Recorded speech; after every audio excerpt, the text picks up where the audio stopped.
The story begins with the protagonist of the story, the Baskerville family's hound, Vikir van Baskerville's head on a guillotine. He was a loyal hound for the family, but he had been sentenced to the guillotine for false charges of associating with the demon clan. As he faced his death, he made a vow that if he were to live again, he would not live as a hound again. Afterwards, Vikir woke up in a cradle, disoriented and confused. He thought he might be in hell, as his surroundings were loud and his body felt heavy. It looked like Vikir was currently at a nursery, as there were many children there, all of them crying. Meanwhile, the Baskerville family patriarch, Hugo Baskerville, was inspecting the children's cradle. He roamed around the room and noticed children crying, and he dismissed them as insignificant, and even referred to them as trash. However, when he approached Vikir, he noticed that the child was quieter than the others. Hugo ordered for Vikir to be moved to the cradle of swords, and his attendant obeyed without question. As Vikir lay in the cradle, he looked up at Hugo with pure hatred in his eyes. He knew that Hugo was the main culprit behind his false charges and subsequent execution. Vikir realized that he had been regressed to when he was a baby, and that he had lived his past life as a hound for the Baskerville family. Vikir had been born into an illegitimate family and had received training in a poor environment. He had been raised to be a loyal hound, willing to do any dirty work that was required of him in order to make the Baskerville family the best of the 7 families. Vikir had stayed loyal to the family and to Hugo because he had wanted to be acknowledged. But his loyalty had ultimately been repaid with a death sentence. The reason behind his execution was simple. He knew too much. Vikir swore that he would never live that life again and that he would take his revenge. However, with his newborn body, he knew that he couldn't do anything. Being moved to the cradle of swords was a good opportunity for Vikir to become stronger. Children born into the Baskerville family had to go through one trial called the Cradle of Swords. They were thrown into a maze of swords, and after going through that, they had to get to the Styx River to be examined for their talent. The Styx River was a legendary river that turned the bodies of children into iron. However, there was a limit to how many children it could affect, so being able to reach it faster was crucial. The only way to reach the Styx River first was to head straight out of the helix-shaped wall of blades, which was no easy feat. As Vikir crawled through the Cradle of Swords maze, he couldn't help but think about his past life. He had been ousted by his siblings and couldn't receive the effect he so desperately needed. But this time, things would be different. He was determined to monopolize the Styx River's blessing for as long as he could. As he made his way through the maze, he suddenly fell into the Styx River. The water seeped deep into his body and bones through his cuts, causing him intense pain. But he knew that he had to endure it for as long as he could. He couldn't let this opportunity slip away from him. Outside the maze, Vikir's attendants were shouting for him to come out. They were worried that he would die if he stayed underwater any longer. But Vikir was determined to hold on for as long as possible. Meanwhile, Hugo watched with expectation in his eyes. He asked the Baskerville family head butler John Barrymore how much time had passed since Vikir had gotten in the river. Barrymore responded that around 7 minutes had passed. Hugo laughed and said that Vikir might die. The attendants looked at him with worry, requesting the patriarch Hugo to save Vikir. Hugo called out to Vikir, telling him that he could come out of the water now. But Vikir was too busy absorbing the Styx River water to pay attention. He thought to himself that he couldn't give up this opportunity so easily. He needed to absorb as much as he could until the very end. But then he started to fall down as water entered his mouth. Despite the danger he was in, Vikir knew that he needed to endure it. He kept repeating to himself to endure, endure, endure. It looked like Vikir was about to drown, but Hugo pulled him out of the water with a smug smile on his face. He commented on how greedy Vikir was, even drinking the water from the Styx River. He then noticed that Vikir already had teeth, which surprised him. Hugo asked the head butler for Vikir's name, and he learned that it was Vikir van Baskerville. Hugo smirked and said that a very greedy son had been born. Vikir, who was still somewhat conscious, thought to himself that he needed to use this time to sharpen his canines in secret. He was determined to rip his master's head off when the time came, and he would do it with his own hands. The Baskerville family would disappear into history too by his own hands. Vikir van Baskerville was born as the bastard son of Hugo Baskerville, a renowned nobleman of his time. At the tender age of 8, it was apparent that Vikir possessed an extraordinary intelligence that far surpassed his peers. However, within the Baskerville family, he was considered nothing but ordinary, as he did not possess the direct lineage of the family's prominent bloodline. As Vikir grew older, he began to explore different fields of interest, eventually settling on the treacherous paths of assassination, espionage, and conquest. By the time he had reached the age of 20, he had already embarked on several missions that showcased his impressive skill set. But despite his achievements, Vikir still felt inadequate in comparison to those of direct lineage. At the age of 30, the gate leading to the demonic realm had opened, signaling the beginning of a terrifying invasion by the demon clans. Vikir, now a seasoned warrior, stepped up to defend his realm, engaging in battles that saw him slaughter monsters left and right. For the next 5 years, Vikir endured through the era of destruction, fighting tirelessly to protect his people. And when the long war finally came to an end, it was the humans who emerged victorious. For his unwavering loyalty and bravery, Vikir was rewarded by the kingdom. However, the reward he received was not what he expected. Instead of being praised and celebrated for his efforts, he was met with defamatory accusations and false allegations. These unfounded claims led to Vikir's eventual execution by the guillotine's blade. Vikir sat up on his bed, realizing that he was in a nursery. He looked around and came to the realization that he had successfully absorbed the Styx River. This was a major achievement, and he knew that he now had a better starting point in life than before. Suddenly, he heard the door open and a maid entered the room. The maid seemed surprised and murmured to herself, saying why Madam had asked to place this sort of thing on the bed of the young master Vikir. Vikir was surprised to hear the maid refer to Madam, as he never expected anyone in the Baskerville family to give him, a bastard, a present. The maid left after placing a box in Vikir's bed. As Vikir saw the box opening, he was shocked to see 2 bloody mambas coming out of it. He wondered if Madam had sent them to assassinate him. Vikir knew that there were only a few people in the Baskerville family who would be referred to as Madam, and whoever it was, she was probably trying to reduce competition. As the mambas hissed at Vikir, he realized that they could kill all of the babies in the nursery. However, Vikir caught both the mambas with his bare hands. Filled with hatred, he thought that he would bring the entire Baskerville family down with his own 2 hands. The next day, the people of Baskerville were shocked to find the child sleeping peacefully next to the dead vipers. All the nannies who had been on shift that night were executed after torture, but the reason for the viper's appearance remained unknown. Only the young hound Vikir knew the truth. 8 years later, Vikir was back in class, listening to his teacher discuss the levels of swordsmanship. The teacher explained that if one cannot yet imbue their sword with mana, they are considered a sword beginner. The next level is the sword expert, where one can infuse the blade with a little bit of mana. When the blade emits mana in liquid-like aura form, it is called sword graduator. Lastly, the level at which the aura is solid and the form can freely be changed is called sword master, which is the highest level of swordsmanship. Upon hearing that Sir Hugo, the strongest of the Baskervilles, was a sword master, all the students present exclaimed in surprise and astonishment.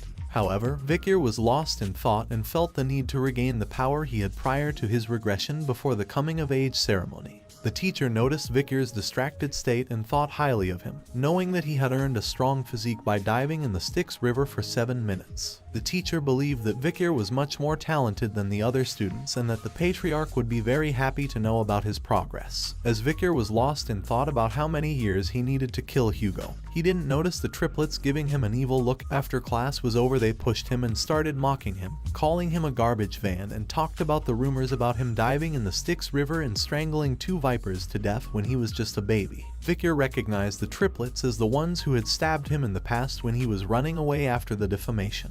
They were known as Hugo le Baskerville's Trident, and their names were Highborough le Baskerville, Middleborough le Baskerville, and Lowborough le Baskerville, all 9 years old. The triplets continued to taunt Vikir, telling him to stop lying and that they didn't like him. Vikir thought to himself that they were going to be a real pain in the ass in just 10 years and that it might be a good idea to put them in their place now. As Vikir stood before the triplets, one of them brandished a knife and taunted him with a rumor he had heard, that if you stayed in the Styx River for long enough, your body would become like steel, and you would be impervious to injury from blades. The other 2 triplets eagerly echoed their agreement, while the third gave the order for one of the others to hold Vikir still. The triplet caught Vikir from behind and covered his mouth with one hand and said, "I'll eat my hand if he can endure this for 3 minutes." Vikir was not afraid, and even played along with this cruel game for a moment. The triplets attempted to harm him with the knife. 1 minute passed, 3 minutes passed, 10 minutes passed, but Vikir remained unscathed, and the triplets began to realize that the legend they had heard was true. They grew bored with their game and began to release Vikir. As the triplet holding Vikir released him, he noticed blood on his hand and realized that his finger was missing. Vikir then spat out the triplet's finger from his mouth. The triplet was shocked and asked Vikir what he was doing. With an evil smile on his face, Vikir reminded the triplet of his promise to eat his own hand. Meanwhile, the other 2 triplets were trying to calm down the situation and suggested that they go to a priest to put the finger back. but Vikir was not interested in that and instead asked to let them go. The triplet then attacked Vikir with a knife, calling him a bastard and reminding him that they were a year older than him. Vikir did not dodge the attack and allowed the knife to stick into him, but to the triplet's surprise, it could not pierce his skin. Vikir twisted the triplet's hand and reminded them that they had forgotten that they were dealing with a Baskerville, where power and talent overcome age. With an evil look on his face, Vikir suggested that they continue playing until the end. Vikir twisted the triplet's hands mercilessly, causing him to cry out in pain. He declared in a low, menacing voice that they were in Baskerville, where age doesn't matter as long as you have strength and talent. The triplets, terrified, looked at each other in shock. Vikir suddenly punched the triplets, knocking him to the ground, while the other two watched in disbelief. The third triplet attacked Vikir in a fit of anger, but he quickly kicked him in the face, sending him crashing down. The room fell silent as the triplets lay there, battered and broken. Vikir stood over them, looking cold and unfeeling. He then told the triplets that they would get better with treatment, but he also made it clear that he wouldn't let them leave the room and they would have to live with the discomfort of their own bodies. However, he would be generous and allow one of them to leave. The triplets were surprised and relieved to hear this, and asked which one could leave. Vikir picked up a knife and threw it in front of the triplets, telling them that they would have to decide for themselves who would leave the room. He then started to leave, but not before turning back and issuing a taunting remark saying that he can't wait long, so decide quickly. At least one of you should live right. The triplets looked at the knife and then at each other, realizing that survival was their only option. They began to fight, each trying to grab the knife and gain the upper hand. The sounds of their struggle echoed through the room, and Vikir listened with satisfaction from outside. He had successfully caused the Triton of Baskerville to split, pitting brother against brother in a fight for survival. In the Patriarch's office, the head butler, John Barrymore, delivered some unsettling news to the Baskerville clan patriarch, Hugo le Baskerville. The Moore clan had been causing trouble in the Ruby Mines, claiming it as their territory. However, Patriarch Hugo assured John that they would handle the matter when the Moore clan reached out to them. John then reported on the interim evaluation of the juvenile fortress and informed the Patriarch that Master Vikir had scored the highest on the written exam. The practical exam was scheduled in 5 days, and the Guardian Knights had vacated the premises in preparation. However, John hesitated before informing the Patriarch of a recent incident at the juvenile fortress. John informed the Patriarch that there had been a big fight amongst the young masters at the fortress. Patriarch Hugo was concerned and asked how many of them had died. Butler John informed Hugo that there were no casualties, but Master Highborough's teeth had been completely damaged. Master Midleborough's jaw had been smashed in, and Master Lowborough's left index finger had been amputated. While they had recovered their health since being treated, the psychological damage done to them seemed significant. Patriarch Hugo was taken aback and remarked that they wouldn't have fought amongst themselves since they were so close. John then revealed that there was some friction with another young master, an 8-year-old named Master Vikir, who had wounded the 3 young masters and who also had the highest scores on the written exam. After Patriarch Hugo expressed his concern about the incident at the juvenile fortress, he summoned Vikir to his office. Vikir arrived with a smile on his face, and Patriarch Hugo commented on how much he had grown since they last met. Patriarch Hugo then brought up the issue of Vikir disabling the 9-year-old triplets in his senior class. Vikir responded that the brothers had received proper medical treatment since then. However, Patriarch Hugo pointed out that he was not talking about physical disabilities, but the disability of the heart. He explained how the incident had torn the brothers' relationship apart, and asked Vikir if he thought what he did was wrong. To this, Vikir responded with a question of his own, asking what did he do wrong. Patriarch Hugo pointed out that he had turned his brothers into a total mess. Vikir, with a confident look in his crimson eyes, replied that he was stronger, and how could the stronger person be wrong?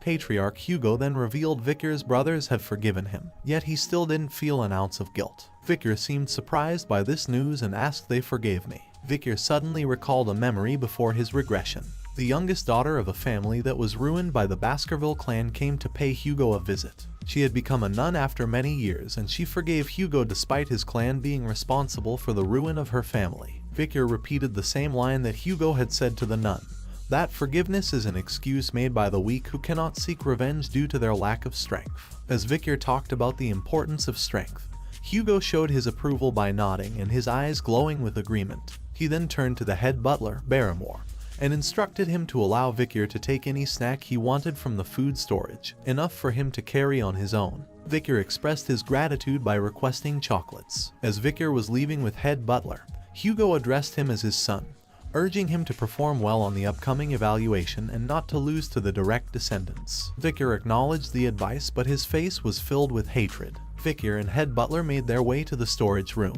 The head butler began to inform him about the chocolate. He explained that it was the highest quality chocolate that the Morg clan had obtained with much difficulty, and that it was enjoyed by their gourmands. However, Vikir quickly interrupted him and stated that he didn't want anything that was processed. The head butler was taken aback by this and asked for clarification. Vikir then requested cacao beans, ones that had a rich aroma. The head butler was confused but complied and had the beans brought to Vikir. As Vikir put one of the beans in his mouth, the chef informed him that they were the bloody beans known for their rich aroma, and that with just one bean, he could produce 100 liters of chocolate. The head butler watched as Vikir ate the bitter bean, and thought to himself that Vikir must really love chocolate to eat something so bitter on its own.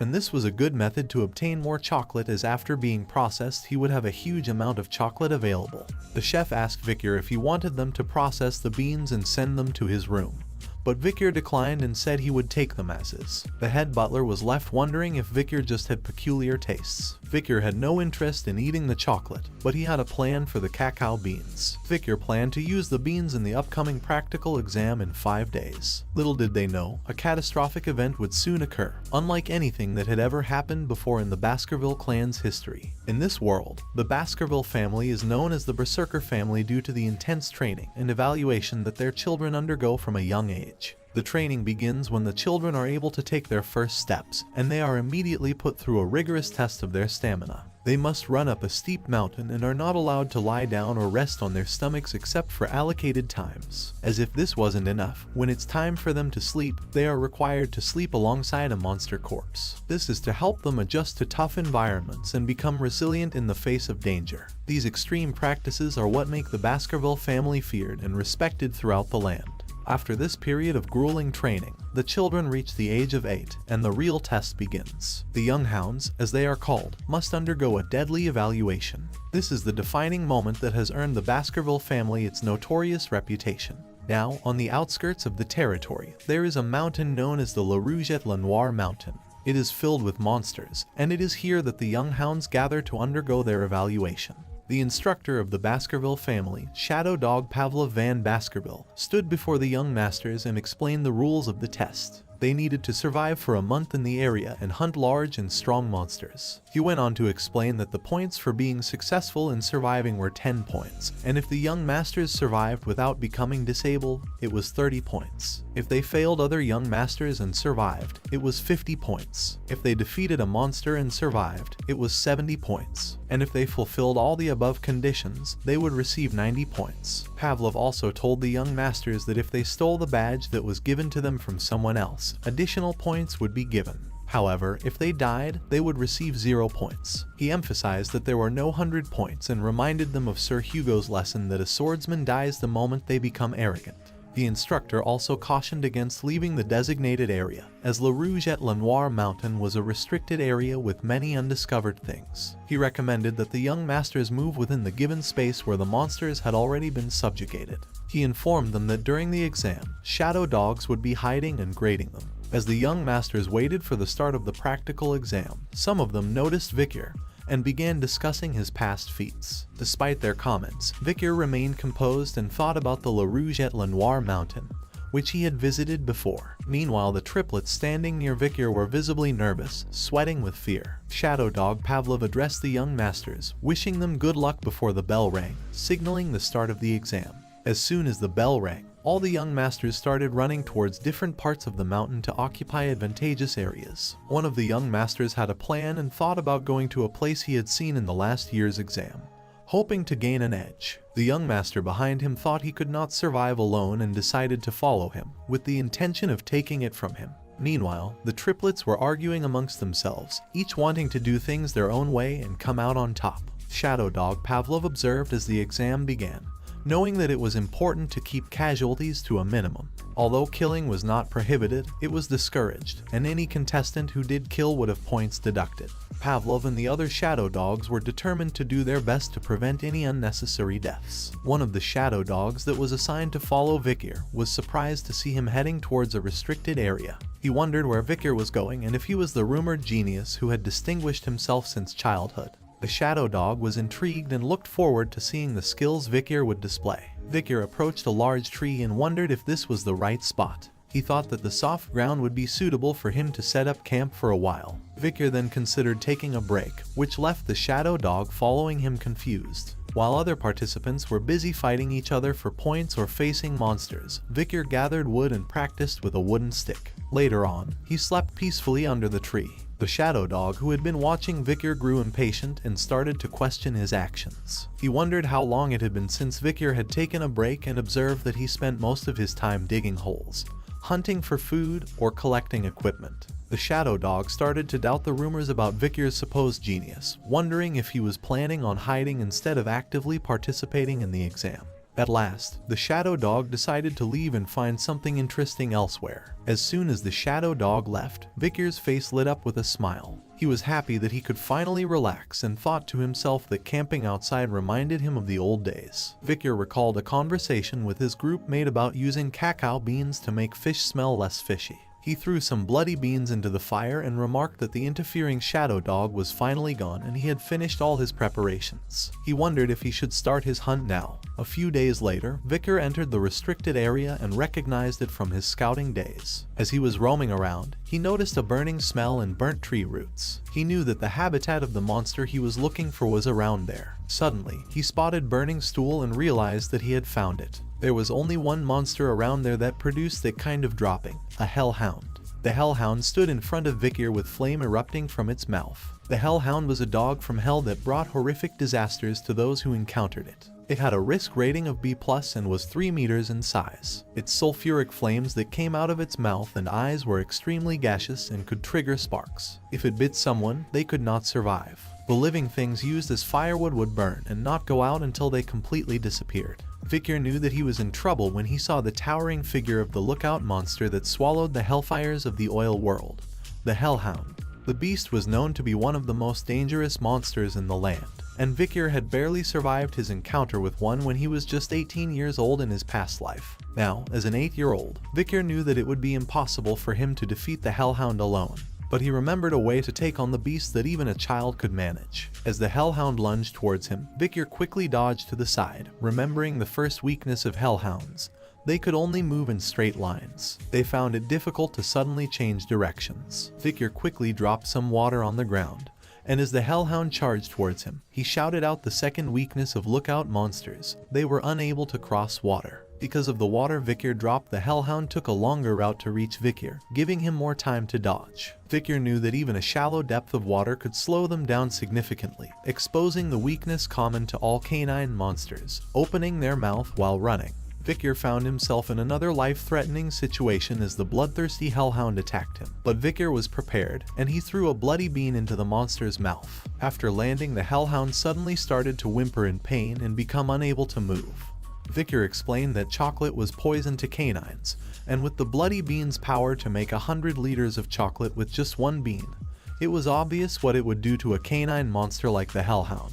He drew his sword and aimed for the hellhound's weak spot where the ribs were not present, the kidney. With a swift and decisive strike, Vikir pierced the hellhound's kidney, killing it easily. As he absorbed the energy called XP or karma from the defeated monster, Vikir felt his body getting stronger. He swung his sword and felt it becoming lighter, knowing that he was catching up to where he was before his regression before he even reached the age of 15. Vikir couldn't help but wonder what kind of expression Hugo would make when he brought back a monster with a risk rating of B+ as an 8-year-old child. Vikir stood there, ready to take the head of the hellhound he had just defeated, feeling confident in his abilities. He knew he had already secured first place in the practical test, and was eager to claim his reward, something he never would have dreamed of in his past life. But his moment of triumph was short-lived as a group of hellhounds approached him, likely seeking revenge for their fallen comrade. Vikir remained calm and collected, already knowing the weaknesses of these creatures and how to defeat them. As the hellhounds drew nearer, Vikir took out his sword and prepared to take them on. He had plenty of bloody beans left and was ready to use them to his advantage. With a smirk on his face, he cut the dead hellhound's head and taunted the hellhounds, knowing they were no match for his skills and knowledge. He had already defeated one of their kind and was prepared to take them all down. The hellhound suddenly started whimpering, which immediately caught Vikir's attention.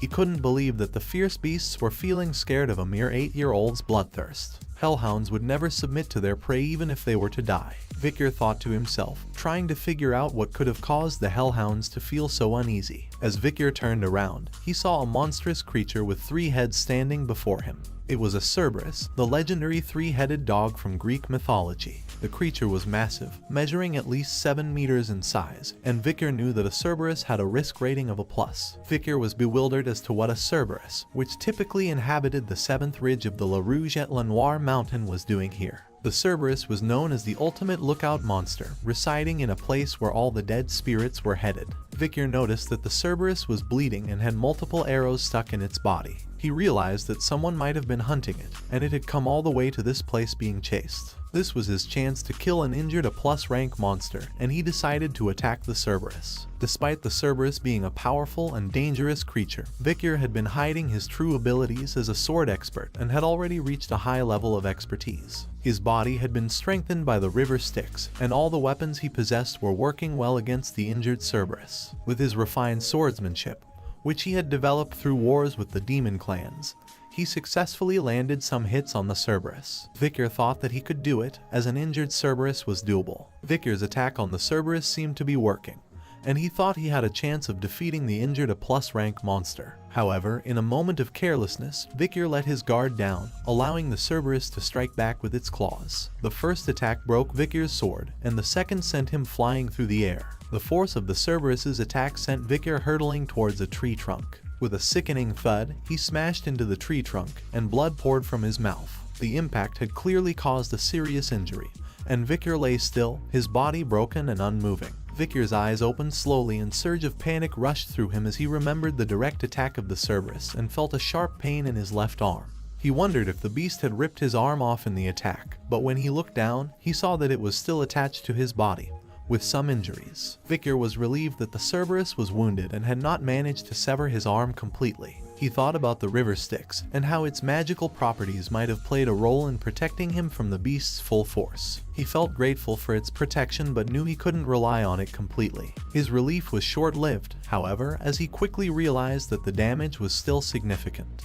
He knew he wouldn't be able to take another hit from the Cerberus, and so he dodged as the beast attacked him once again. As an experienced hunter, he knew that he had to find the best way out of situations like this. The best possible decision right now was to run, with his tail tucked between his legs. As he ran, Vikir's mind raced with thoughts of survival. He knew that he had to find a way out of this situation, and fast. His eyes darted around, looking for an escape route. That's when he saw it, an iron fence just a few yards away. Vikir's heart leaped with hope. He knew that if he could get past that fence, he would be out of the restricted area and closer to safety. He pushed himself harder, running with all his might. With a burst of adrenaline, Vikir pushed himself through the gate, his heart pounding with relief. He had made it out of the restricted area, but he knew that he was not out of danger yet. He had to reach that place, the safe haven he had prepared for himself before embarking on this dangerous mission. As he ran, he searched for something in the woods nearby, his heart racing with the fear of being caught by the hellhound. Finally, he spotted what he was looking for, a pit he had prepared beforehand.